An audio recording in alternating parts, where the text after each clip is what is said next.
Hi, and here we are in week 10. We're now going to look at the divorce experience, and this particular chapter can be a little difficult because we don't expect that when we get married that we're going to get a divorce. And unfortunately, statistically, a lot of families do break up over time, and so divorce is becoming a more common experience that more couples and their children will experience. So we're going to look at this a little bit from a sociological perspective. And what we're going to start with in the first video is that we're going to look at a little bit about the history of divorce in Canada. It hasn't always been a part of the Canadian family experience, and how we experience the divorce has shifted and changed over some time. And then we'll look a little bit about some of the causes. And I only say we're going to look a little bit is that we all probably know lots of different people who have experienced a divorce, and we can probably say why they divorced, and there's a lot of variations. So we're only going to look at some of the more fundamental ones, the ones that statistically, if they were to categorize the kind of groupings of causes for divorce, what would they be? And then in the second video, we'll look at some of the developmental stages of what are the stages of going through a divorce. We'll look at some crises, in particular 3 crises of divorce, and we'll look at what might be the effect on children of having been involved in a divorce. Now again, some of this will be stuff that you'll be familiar with, and some of this won't sound like what your experiences have been. So just bear in mind and use your sociological imagination, where really what you're looking at is families in general, not families that you know and not families that you've been a part of, but also the bigger picture of families. And some of these experiences are certainly personal issues, and some of them are more public issues. And so even though you don't have a familiarity with this in your own experience, there are a lot of families in Canada, and so many, many others may have had these experiences, and that's why it seems unfamiliar. Okay, and then the last thing we'll look at will be some issues around custody. And how does that get, what are the issues of custody as it relates to divorces? And we'll just touch on briefly about where the future of divorce might be going.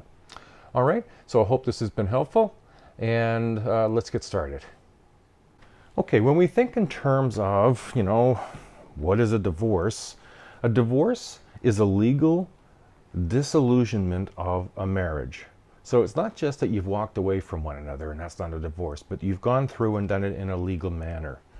And that means that there will be a document that declares that you have had a divorce. This is not a religious one. Those of you who are part of either different religious groups like Catholicism, they have a different approach in which they will also augment the experience so that you can get remarried in a church. So this is a legal disillusionment of a marriage. Divorce is the most common deviation from the traditional family life cycle. So if you thought death in a family member of one of the 2, mom or the dad, was the most common reason that families have a change in their life cycle, it's actually divorce is the most common. Divorced families add 2 or 3 phases to their life cycle. Now when you think in terms of phases, this is almost like stages or parts of a life cycle. If you go through childhood, teen, adulthood, you get married, or you have a job, you get married, you have an education. I mean, these stages, these phases, well, divorce adds to the 3 phases. It could add the phase of separation. It could perhaps add the stage of remarriage. It adds another stage of stabilization of the new family pattern. And perhaps, and in some families, that could add additional stages of separation, perhaps remarriage and restabilization. So divorce adds more parts in many people's lives, more phases. Divorce is not uniform. That is to say, it shouldn't be oversimplified as saying that all divorces are kind of alike. That they're not. There are amicable divorces, there are argumentative and disputive divorces, and so there's a wide range. There's not a uniform way. Not everyone gets the sort of cookie cutter approach to a divorce. Some divorces happen very quickly and some take time. Some involve children, some do not. And so it's not a uniform process. It's not something that should be oversimplified. In practice, the divorce experience is quite diverse for couples and their families.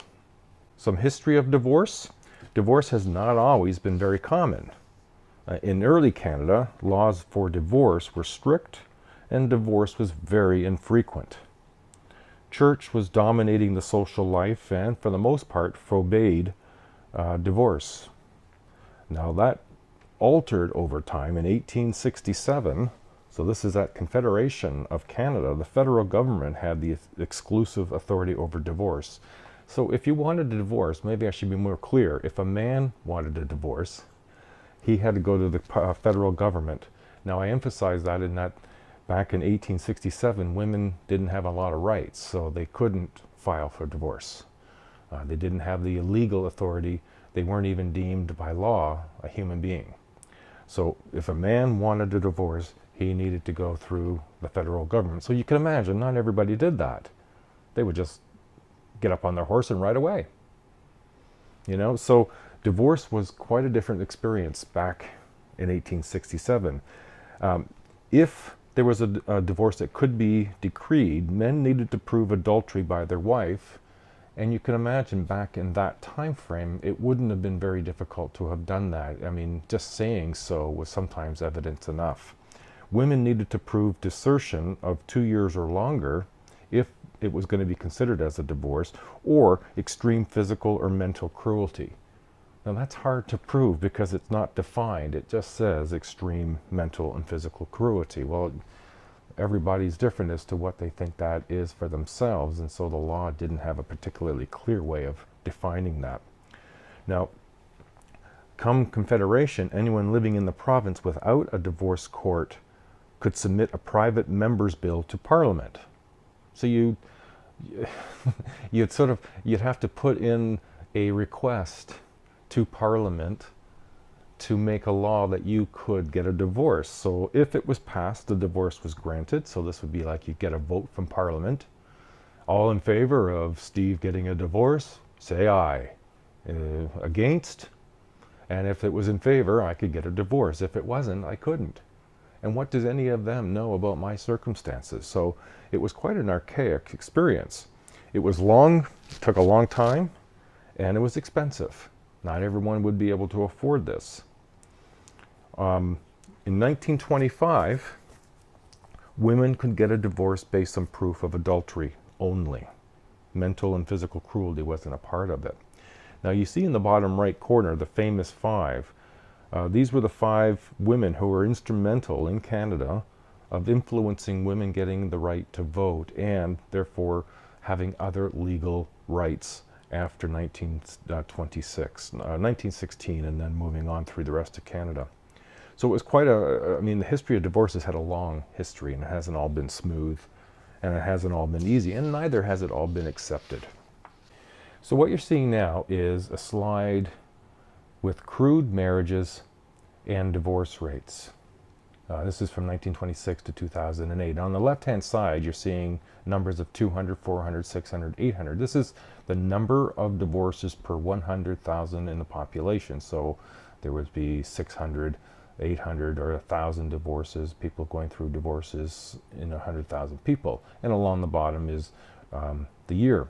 Now, a divorce rate, this is the measure that predicts the proportion of couples that can be expected to divorce before their 30th wedding anniversary, and it's based on current patterns of divorce. So immediately after World War II, and you see that represented in your slide there, you got the Great Depression, things are kind of fairly low, and then after World War II, the divorce rate jumped. And this resulted from freedom and financial independence women experienced in the workforce while men were at war. I mean, when men were at war, the factories didn't stop running, women were working.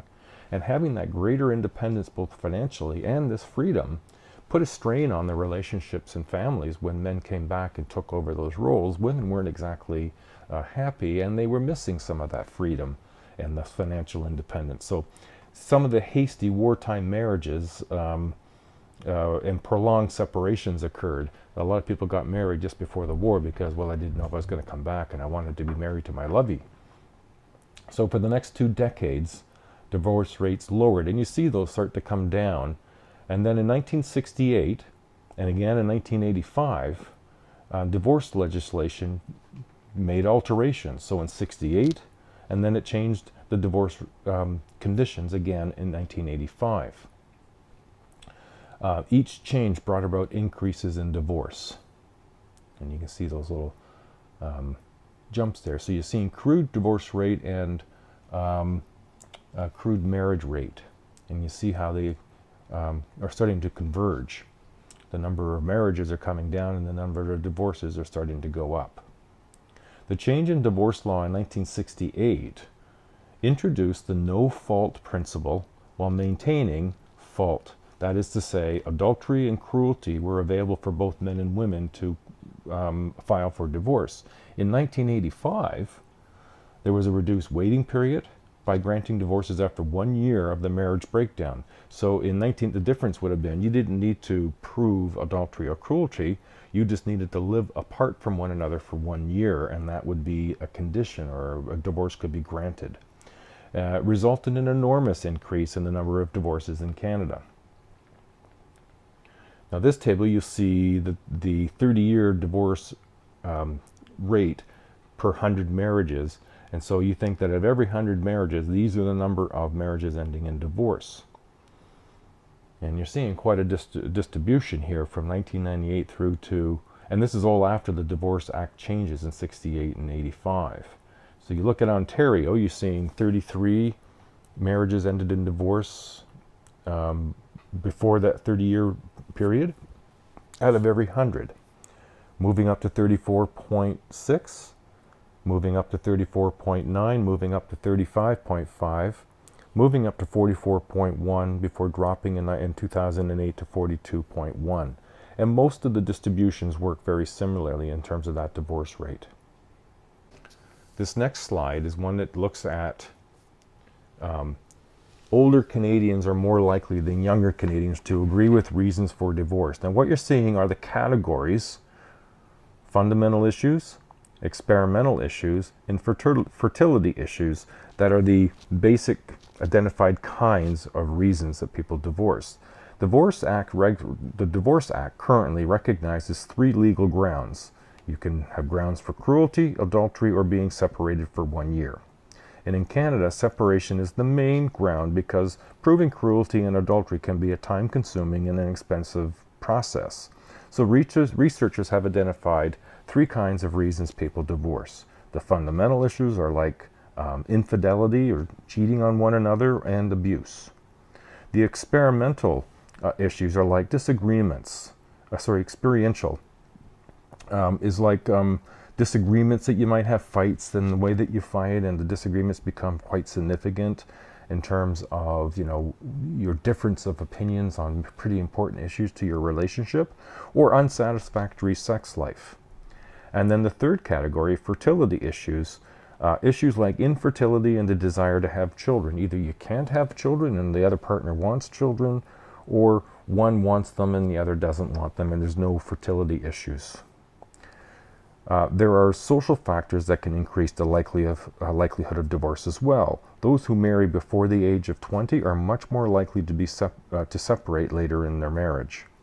Lower socioeconomic status is related to higher divorce rates. I think you remember from the journal, that the people who are in higher income brackets tend to marry more frequently than people in lower income, and they're also more successful. Cohabitation before marriage increases the likelihood of divorce, and spouses whose parents are divorced are more likely to be divorced. Now, if you look at the categories there, and you're seeing what you're seeing in the columns, you're seeing the categories in the left-hand column. Gen Xers, so those are people in the generation behind the boomers, so they'd be probably 30 to 45, 50.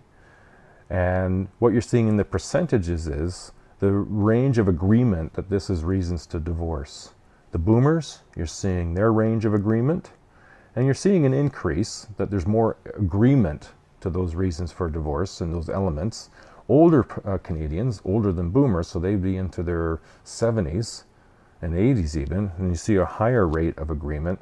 And then what you're seeing in the last total is a total, if you will, an average over the all 3 groups. What are the general consensus about agreement on these categories, and you're seeing a fairly high agreement.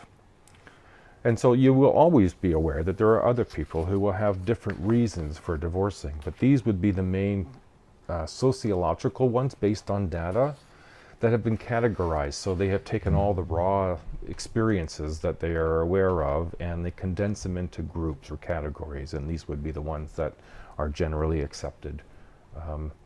You will know others who have had other reasons, but if you were to put them into categories, they would be captured in one of these categories. All right, so there's the chapter 10, part 1, the divorce experience.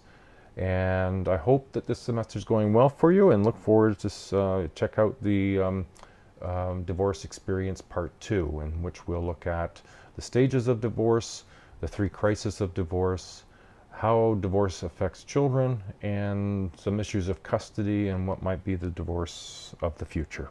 All right. Thank you very much, everybody. Bye now.